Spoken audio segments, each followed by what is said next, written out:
স্টুডেন্টরা তোমরা আস্তে আস্তে আগের থেকে অনেক বেশি ডিপ্রেসড হয়ে যাচ্ছ, অনেক বেশি স্ট্রেসড হয়ে যাচ্ছ। এর কারণ হচ্ছে টক্সিক প্যারেন্টিং।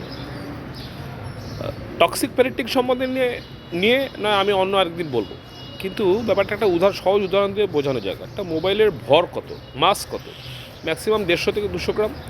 মোবাইলটা যদি হাতের ওপর, যে কোনো হাতের ওপর টানা 10 থেকে 12 ঘন্টা রেখে দাও, হাতটা প্যারালাইজড হয়ে যাবে, হাতটা প্যারালাইজড হয়ে যাবে, আর কিচ্ছু হবে না।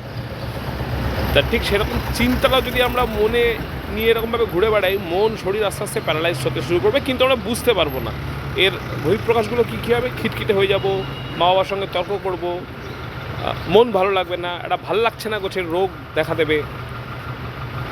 এর উপায় কি? বন্ধু বান্ধবদের সঙ্গে শেয়ার করা ব্যাপারটা, কিন্তু কার সঙ্গে শেয়ার করবে তারও তো এই একই অবস্থা। দিনে 2 মিনিট, মাত্র 2 মিনিট ঠাকুরকে বন্ধু হিসেবে তোমার যা যা প্রবলেম বলো, সলভ হয়ে যাবে।